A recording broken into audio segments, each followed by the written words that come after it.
Hello everybody, welcome to my playthrough of Seduce Meet the Otome. Now, some of you are probably thinking, isn't it a bit weird for a guy to be playing an Otome game? And to you, I say, I don't really care. I personally think that you should play any game that you so desire, because some of us may like certain genres more than others. For me, I personally enjoy RPGs and such. I can't really handle like horror movies and games. I'm just not good at them. Stuff like Resident Evil, even like I don't know if Resident Evil is considered horror. I'm pretty sure it is, but I can barely play that game, and it terrifies me. I get scared very easily. It's just how I am. I don't know why I'm like this. I just am. So I think it's my personal belief that you should play whatever you so desire. And I want to play this. It is my first time playing an Otome game, so this should be an interesting time. There is voice acting and such, so this should be an interesting game. I've played the first 30 minutes or so of it, so it's not completely blind. I've had multiple takes of this, but I haven't like recorded all the way up to a certain part. Like I haven't even met the guys in any of my takes, so who knows what will happen. I'm looking forward to this. And I guess we should begin. Also, before we begin, actually, if you notice, my voice may sound a little, I don't know, different. And that's because I have a new mic setup. I noticed in my Pokemon Uranium games that like my voice it didn't feel like it was getting caught well enough. So I stood up my mic even higher, and it's closer to my mouth, which I guess I shouldn't be surprised that I need to stand my mic like right next to me in order for me to be heard properly, because I have a softer voice than most people, apparently. This is what I've been told throughout growing up, like, man, you really are quiet, aren't you? And so hopefully you guys can hear me properly, and hopefully you can hear the game properly. I have, like, all my previous takes have failed because of audio issues, you know, whether there be an echo because I messed up something. I think this time, I don't think there will be any echo. All of this audio is being caught only with my mic. Only with the mic. I've completely nerfed the desktop audio. So there should not be two sources catching the audio. Just one source, and that's my mic. Hopefully it'll go well. And I'm looking forward to playing this with everyone. So why don't we begin? Oh, and for those of you who don't know what an Otome game is, it's where you basically like date guys or girls. I don't know if it's like gender specific, but I just know that it's like the person you're playing is going to be the opposite sex of the people who you're trying to date. Essentially, it's like a dating simulator. If it's same sex, specifically with guys, it's boys love or BL. And if it's between females, I don't know if there's a specific name for that. Is it girls love? I don't know. I just know that like with manga, there's yaoi for boys love, and for girls it's yuri. So that's all I know about that. Let's continue. This is a fictional interactive narrative. Any character resemblances to real life people are purely coincidental. Take note. Also, please know that the following game is made for PG-16 audiences. Please know that sexual or violent themes are explored in this game. Trigger warnings, abuse, implied rape, and suicide. You have been warned. I want to take note. Rape is a very serious issue as well. It's a very, I guess, disgusting thing. And some of you may not be comfortable around implied rape even because of how, like, you may have had some terrible experience. Maybe someone you know had some terrible experience with it. It's a very serious issue. So I hope that I don't want anyone to force themselves to watch this if you're uncomfortable. Same thing with suicide. Suicide is another very serious issue. And I want to say something right now. If you know somebody who has been contemplating about suicide, do not distance yourself from them. So many times have I seen, it seems to me, that when someone confesses about having thoughts of suicide, that the loved ones that they're entrusting this dark secret to, that they're being distanced, that they're not even treated like a human anymore. Those people are still human. They're not crazy, they're not mad. They're living human beings that are sentient. So don't distance yourself. In fact, get closer to them. Help them. That's just what I want to say, because many times have I seen that people kind of just get distanced. And it's very rough time to go through when you're contemplating suicide. So, just my 2 cents. From my experiences, I'm only 18. What do I know, right? So, let's continue. Please enjoy. Why, hello. Ooh. My, aren't you a gorgeous sight? Why, thank you. Can I be honored enough to know your name? My name? Well, I am personally Pegasus, but this story is not necessarily about me. It's about Mika. They're the default name for the character. So we're going to go with Mika. A lovely name. For a lovely person like you. You don't know, shamed. Eric, do your job. Very well. This game was produced by Seraphim Entertainment under the direction of Michaela Laws and is powered by Renpai Visual Novel. Renpai! We truly hope you'll enjoy this story. I know I'll enjoy it, since you'll be in it. Wow, these people. Eric. Fine. Farewell, my sweet. Somewhere. Oh goodness, here's the violence. Come on! Is that all you got? Wanna try me, asshole? Ooh. Crap! Missed. I probably would miss too. Let's retreat for now. No kidding. Let's get out of here. That's right. You better run, you stupid punks! Stay out of our territory! The heck? Call it fate or call it coincidence. That one moment of violence started a chain of events I will never forget. This formula, created in the Here it is. Everyone take note. It is used to calculate the price of European-style options and is widely used by option marketers, though there are some discrepancies that are now corrected with the modern viewpoint. Rain. It's been a long time since we've gotten rain around here, but it is the season for rainy weather, so it's not exactly that surprising. Alright, hold on, guys, I'm sorry to do this. I'm gonna turn up the voice acting a little bit, and the game a little bit. Okay, just a little. I hope not too much. Just because I feel like it isn't gonna be caught appropriately by my mic, so I just making sure. Rain. It's been a long time since we've gotten rain around here, but it is the season for rainy weather, so it's not exactly that surprising. Look at Mika, she's so calm and pretty. Personally, I love the sound of it. The way the raindrops fell, like the soft tapping of fingers, it was so soothing. Even looking at the droplets hit the glass of the window was strangely calming. For this reason, I felt lucky for having a seat next to the window, though I did spend more time staring outside than I did paying attention in class. The lectures in class were pretty boring. Miss Phillips' voice wasn't soporific, but I just wasn't interested in what she was doing. And since it was a period right before lunch, all I could think about was doing other things in my free time. Honestly, I didn't really care much for economics. Sure, I had good grades in this class, but it was only because I read the textbook and did my assignments as I had to. I was only taking this class because it was mandatory. If it were up to me, I would have probably taken another course. Luckily, it was my senior year, so after this semester, it would mean the end of high school courses forever. Thank God for that. Yeah, there are a lot of required courses in high school. College, you have a bit more leeway, kinda, because you're exploring what you want to do, so you don't really have to take too many classes that you don't need to. Although there are some that are like, wait, what does that have to do with anything? I'm starting to become like, whatever, and I have to, what do you mean I have to study physics? I'm trying to become an author. I don't know, that's pretty weird, some of the classes that they assign you to. I didn't hate high school. It was just kind of mundane how the days drifted on and on as if there was no end to it. I loved high school. I loved the studying. I loved everything about it. I was weird though. The only thing I really enjoyed about going to school was meeting my friends and hanging out with them, but that was kind of it. In short, I was done with high school. The start of second semester brought a finality to it. It really does. It really does. I had already applied to many universities the semester prior, and I was expecting replies sometimes in the next few months. It seemed like the start of something new, something that would change. That is, if things could change, I stared at the faint outline of raindrops in the distance. For now, I was stuck in this class. Miss Anderson.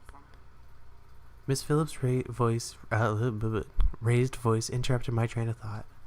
Just when I was thinking about class, I quickly turned my head to face the teacher. Hopefully she didn't pick me just because she noticed I was spacing out. Yes, ma'am? Would you care to name the equation I set up on the blackboard? Uh-oh. Oh, I think I read about that in the textbook last night. It should be the Black-Scholes monoformula. I agree. Yeah.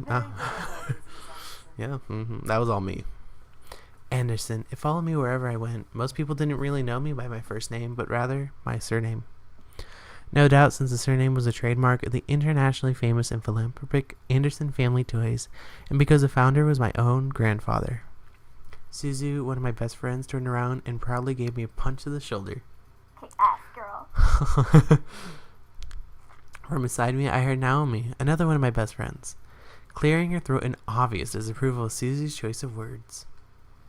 She means good job. Oh, thank you for the translation. Miss Capini. I care to tell me who the creators of this formula were? Oh boy. Some guys named Black and Scholes. Ooh, yeah, I think that's it.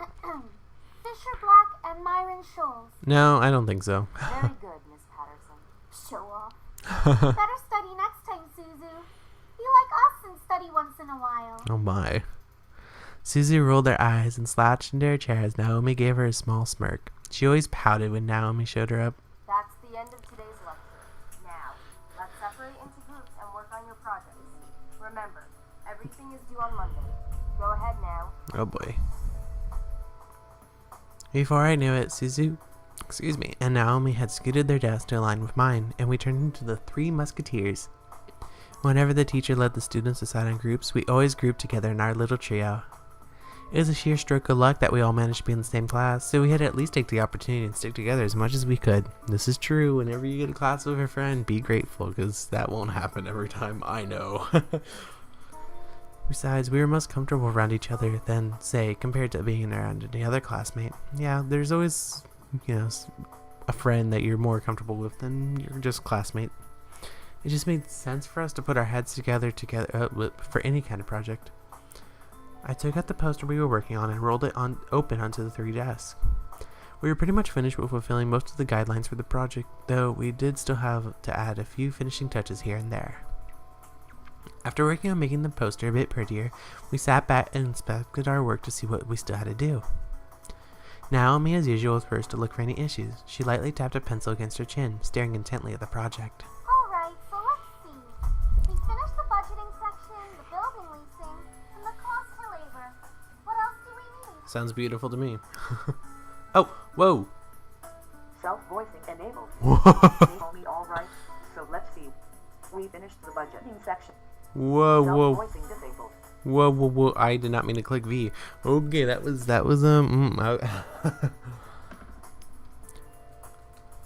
Stacey straightened out to look at the poster and stroked her chin. I don't know what that was about. In a few seconds, her face brightened and she spoke up. How about a company name? No, we don't need one. Did we really skip over that? It was optional. Of course we did. You always go straight into the logical statistics and stuff. You completely skip over the fact. We need a name for our project. At least we caught it this time. What do we name it? Not sure. What do you think?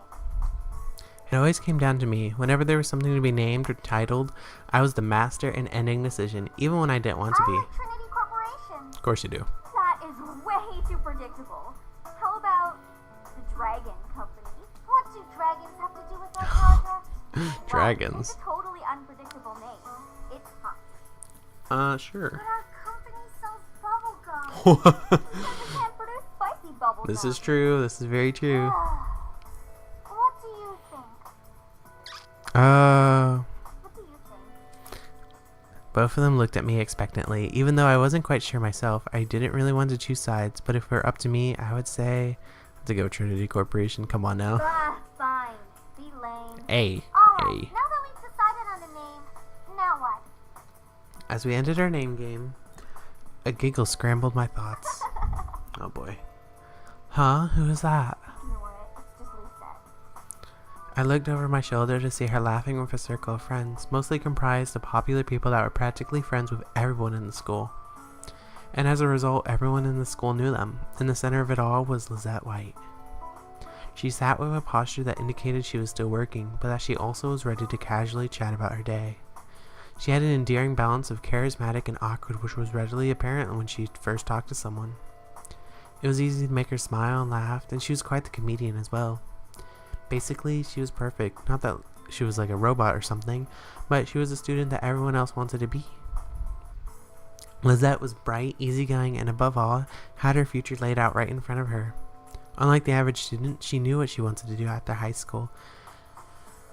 And as a result, she was confident and ambitious, though sometimes it could rub a lot of people the wrong way. Moreover, I had known her since I was very young, but it ultimately resulted in a rivalry that continued today. Of course, my friends knew what was between us, and upon seeing me glance at her, they shifted their attention to her. She doesn't even look like she's working, in my opinion. She probably is, but she's too much of a stuck-up priss to allow herself to look like she's actually doing work. Oh my. Oh, come on, Suzu. She may be a little off-putting, but she's not the giant priss that you're making her seem to be. The day she isn't a priss is the day I turn into you. Ooh. What's that supposed to be? Never mind. It's about time. Let's bail. Oh my, she's out. Unsurprisingly, Suzu was the first out of the classroom, slinging her backpack over her shoulder with ease as she quickly strolled out the door. Her seat isn't even closest to the exit, and she always manages to be the first one out of the door. I don't think I'll ever understand that. Yeah, you and me both. I was always one of the last one out there. And wow, I said that perfectly. I didn't realize it would say me and you both. Wait, I said you and me both. Okay. She gave me a smile as if relieved by the fact that I felt the same way she did. See? Why can't she just be normal like the two of us? Hey, are we really normal though? It's Susie, Naomi. Think about it. Very true. Oh, goodness. Man, you guys are slow. Are you coming or what? We heard you the first time. Not everyone has rocket boosters attached to their legs when the bell rings. Oh my. Are you kidding me? That class was ridiculously boring. Even Miss Valedictorian here was dozing off a bit.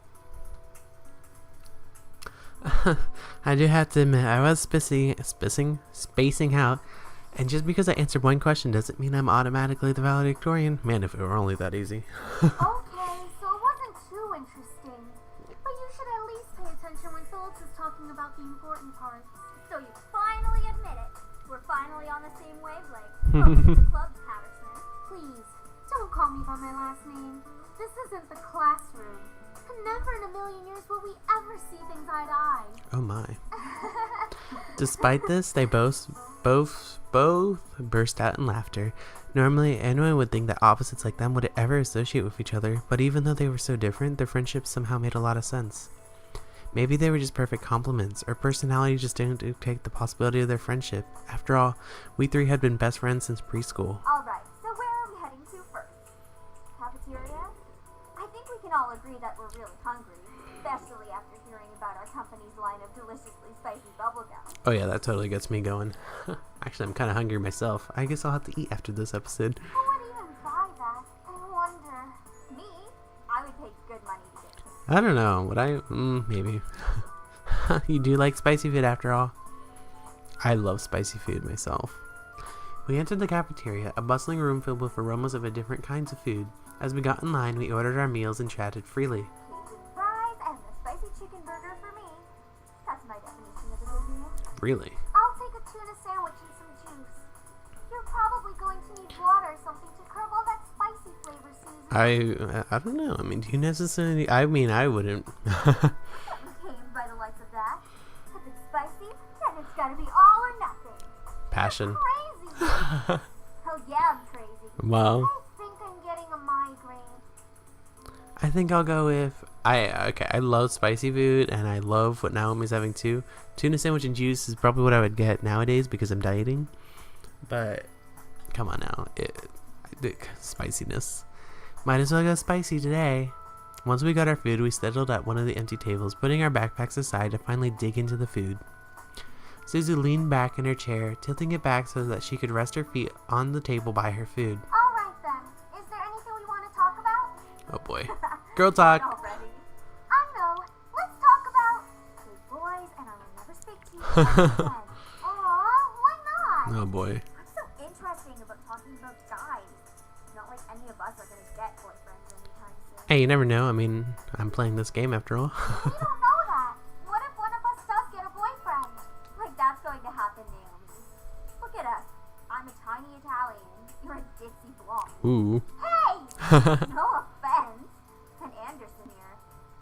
Well, I guess she could land a boyfriend or girlfriend if she wants. Oh, really? Or girlfriend? She can be a lesbian if she wants. This is true. Do what you want to do. Don't take that the wrong way, please. I did not think about that. Like, whenever I heard myself saying, do what you want to. Okay. Yeah. Be who you want to be. That's okay, Suzu. I'm not sure I want a boyfriend yet. Why not? It's our senior year. Might as well get a boyfriend. Maybe she's just not interested in a relationship, Suzu. Okay. Is there, like, much of a point of getting a boyfriend in your senior year of high school when you're all about to, like, graduate and go off and separate, more than likely? I mean, I don't know. Especially since our Mika mentioned it is the second semester, it's kind of delayed, you know? That's just me. Well, it really wasn't really wasn't about wanting a relationship, but more of there was no one interesting enough to be in a relationship with. Savage. Okay, this girl's got standards. Don't get me wrong, I'm an open person, but there are not many interesting guys in the school to go out with. Who knows? Time will tell. Naomi looked at me, wanting to continue the conversation. However, before she could speak, the speakers in the cafe started up and an announcement echoed through the cafeteria. Miss Anderson, please come to the main office immediately. Please bring your tickets with you. Ruh-roh. Oh my. Looks like our plans have been cut short. The men in white coats have finally come to get you. Oh, goodness. Suzu, don't joke around. What if it's serious? Fine. If something happens, just call us. Funny enough, something did happen, and it certainly was no laughing matter. Cold. It was really cold. The rain became heavier that afternoon, accompanied by rolling thunder now and then. The skies had turned dark, though I couldn't see any of it under the black umbrella. Not that I was looking up. In fact, I was looking the exact opposite of what I wanted to do. I stared at the grass beneath my feet, unable to look up at the people weeping around me. All I could see was the damp grass underneath my feet. Only the monotone eulogies that floated through my ears reminded that I was at a funeral. It was only when the speeches ended that I was finally able to raise my head. A small gathering of people, mostly made of relatives that I didn't even know were related to me, were huddled around a simple, small grave. For a while, all I heard was the sound of raindrops and umbrellas. If it weren't raining, everyone would probably be in a heavy silence. I looked beside me, where my father was standing and holding up a large black umbrella for a family of 3. His face was emotionless, a strange sight next to my weeping mother. I wondered what was going through his mind. Yeah, you can never tell what's going through someone's mind. I mean, the grief, whatever. After all, etched into the smooth gray tombstone before us was his father's name. My grandfather, the one who raised me like his own daughter, had passed away that day. The ceremony was small. Only close family were allowed to come. Slowly, though, people began to leave, leaving my father, mother, and me behind at the grave. A man dressed in a clean black suit under the uniform black umbrella of the funeral attendees walked toward us, introducing himself as grandfather's lawyer. He pulled out a few documents from a suitcase and began to read aloud its contents. Oh, I know what this is about. And now, I shall read Harold Anderson's last will and testament. Okay. This is not an easy time. Only my parents and I were allowed to be present for my grandfather's will. It was under the strict request of his lawyer, and there was a reason why. And to my dearest granddaughter, I give my estate. All the furniture and decor that resides within the house shall also be given to my granddaughter. Wow. He actually gave all his stuff to his granddaughter instead of his son. That must be pretty rough for his son to take in. I can't imagine what it's like. I'm going through a similar situation. My grandfather, he was heavily considering replacing my mother in his will with me. He might still do it. I don't know. And it's just, yeah, it's very tough. So hopefully, I can't imagine what it must be like. I hope I can only hope that nothing bad results from it. What? I couldn't believe my ears. I had earned the family estate at 18? That was impossible. And yet it was written by my own grandfather's hand. He passed the family estate to her? Why am I not surprised? Ooh, he doesn't sound happy. Dear. Well, did he say anything about what will become of the CEO and chairman position of the Anderson Toys Company? No. It is presumed that the vice chairman will succeed the position. Business as usual. Even to the bitter end, he wouldn't give in. What a stubborn old man. Oh my. Shaking his head, my father turned to face my mother with a serious expression on his face. About the estate. Should we send her there to get used to the building? It'll be a good place for her to live after high school. Are you sure we should? Why not? This would be a good experience for her. Honey, what do you think? That's a very sudden question. I really wasn't sure what to say. Why did my grandfather think that I was the appropriate heir to the mansion? Was I even ready to live on my own? Well, that seems to be it. We'll be taking our leave now. I'm sure the little heiress needs some time to adjust. Oh goodness, no need to sound so bitter. David. Yeah. Even though she raised her voice, my dad wordlessly began walking back to the car, disinterested. Don't mind him, honey. I think that your grandfather's passing really affected him. Why don't we get back home for now? You can go on ahead to the car, Mom. I think I need some time alone with Grandpa. Oh, of course. Take all the time you need. She gave me a quick hug and hurried after my dad. I looked around the funeral grounds, which was completely empty, save for the sullen-looking grave that was laid in front of me. I'm sure that if Grandpa were in charge of arranging all of this, it would have been much different. It was blatantly obvious that my dad was in charge of the whole event. Who else would bury their own family the same day they pass away? Everyone knew my grandfather's love for toys, and yet the grave was a mere stone slab on the ground, void of any children's toys. My dad didn't even bother putting flowers. His disdain for my grandfather was almost pitiful. Sorry, Grandpa. I tried to force out some words, but the only thing that came out was a choked sob. Honestly, my first take of this, I actually started crying while recording. It was kind of hard. I was just like, oh goodness. But here's something I want to say. You should never hold your tears back. This is my personal belief. You don't have to agree, but I don't believe that you should ever hold your tears back because it causes more pain. I believe that when you want to cry or feel like crying, you should just cry and let it all out. And I was told by my grandmother many times, because I was a bit of a crybaby. I'm a very big crybaby. Always have been. To don't cry. And it's understandable why people say that, but I think it causes more pain than it should. And for many years in my life, it affected me because I was always like, oh, I shouldn't cry. I can't cry. Not like this. Not now. No, I can't. And I would always, like, even when I did end up crying, I would always, like, mutter, I'm sorry, Grandma, I couldn't hold them back, stuff like that. But I think when you just let loose and let all the tears flow, I think it's really, in a way, rejuvenating. I know that may sound weird, but I definitely think that you should, when you need to cry, just go ahead and cry. That's my personal belief, but you don't have to agree. Anyways. You told me to stay strong, but right now, I'm the furthest from it, like that one time, a long time ago. Oh boy, okay, I'm trying to do like a little girl voice, and I'm a man. This is not gonna be easy. Grandpa! Oh, it's so good to see you again, sweetie. I was swept into a giant bear hug, and we both laughed as he swung me around like an airplane. It was one of my favorite things about seeing my grandfather, the way he greeted me. Unlike my father, my grandfather was loving and playful, even as I grew older. Sorry that Daddy couldn't be here today. He said that he wasn't feeling too good again. It had always been like that. Dad missed every visit to Grandpa's house, citing that he was busy with work or wasn't feeling well. Is that so? Well, that's okay. Daddy can come around next time. Enjoy here, right? Yeah. So what are we doing today, Grandpa? Mommy says that there's a new dessert cafe open in town. Maybe we could go.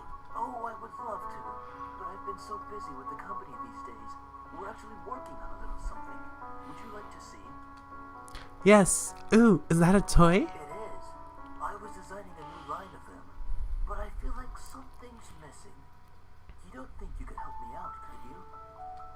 Of course. He placed the toy in my hands with a smile, and I inspected it carefully. It was beautifully crafted, and obviously a lot of work was put into it. There's one thing, though. So, what do you think? I think the heart on its chest should light up when you hug it. It'll be like it's alive, and it can be like a little nightlight before you sleep. He stroked his chin, considering my input while nodding his head. After a few moments of silent deliberation, he turned to me with a chuckle. That's a great idea. I'll get to changing it right away. You're always like my little lucky charm, dear. You always know what to add to make the perfect toy. Oh my. Well, I hope I can be like you one day, Grandpa. You want to make toys as well? Well, making people happy is the best feeling in the world. I don't know if I want to make toys when I grow up, though. Don't worry too much about it. You have plenty of time to decide. Besides, you should do what makes you happy as well. This is very true. It's my belief that you should do what makes you happy. However, it is a very brave thing when a grandparent, and especially with a parent, when they tell that to their, grandchild or child, because what their child wants to do may not necessarily be a very financially secure or just a very abundant jobs kind of deal, and with it, their future becomes insecure, and no parent wants their child's future to be at risk. They want to make sure the child lives a very secure and well life.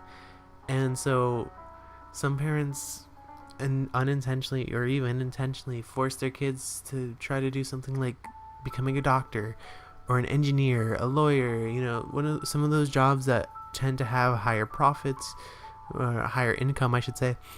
And sometimes I don't think it's for the best. It's my personal belief. This is my personal belief. I can understand why parents do it. And so kudos to all the parents out there who say, do what you want to do. My father, he tells me this, and it helps. It helps. I never really got along with my father at all, but it feels like sometimes he's the only one who's supporting me, besides my friends. He's the only one in my family that is actually supporting me and what I want to do. Sometimes it doesn't feel like that with my other family, especially on my mom's side. I don't really know my father's family. I only know my father from his side. So, yeah, I only know him. And then on my mom's side, I'm a lot closer with them. But even though they support me, they don't necessarily... They want me to do something like engineering. And I don't know. I don't think it's much for me. It never really felt like I had a choice. They want me to do something with math or science. Especially my mother. She's like, oh... she's told me she doesn't care what I do, but a lot of times it definitely feels like, you should do this. That's definitely what I feel from her. And so it does put burden on a child. So for any of you who may be parents, think about that a little. I don't know. It's rough. It's a rough situation. There's no clear answer. Of course, it's life. There is no answer book to these questions we have.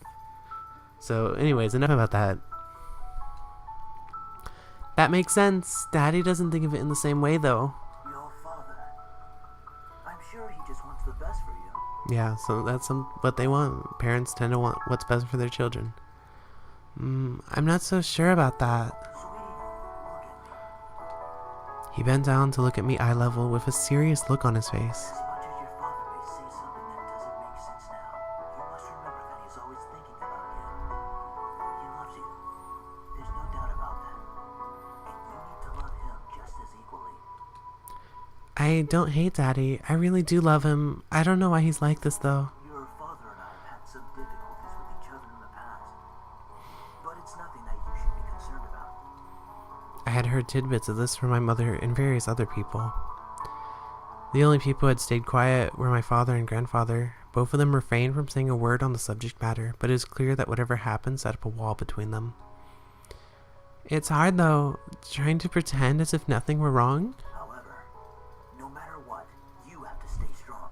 You're a big girl already, and, well, there'll come a day when it seems like it's you against the world. But always remember that your family and friends will be here with you. Daddy, Mommy, your friends at school. me. We'll stand together to get through it. This is very true. You always have someone, even if you don't think there's anyone that cares about you. You might want to think a little more carefully about that, because I'm pretty sure each person has someone that's holding them in near and dear in their heart. So don't discredit yourself. How can you be so sure of that? Because we'll be right here and here. He pointed his finger to my head first and then pointed at my chest. So stay strong. For a moment, he looked almost sad, pleading, but as quickly as it calmed, the expression disappeared from his face, and he was all smiles once again. Promise! Upon hearing that, Grandpa let out a great burst of laughter and stood up. All right then. Enough of that. How about I whip up some special homemade dessert? I know I can't accompany you at that new cafe, but we sure can talk and eat while I cook and do some paperwork. Homemade dessert? I'll race you to the kitchen. Hey, slow down there. I'm not what I used to be. You willed me the very home I love to see you in. Why?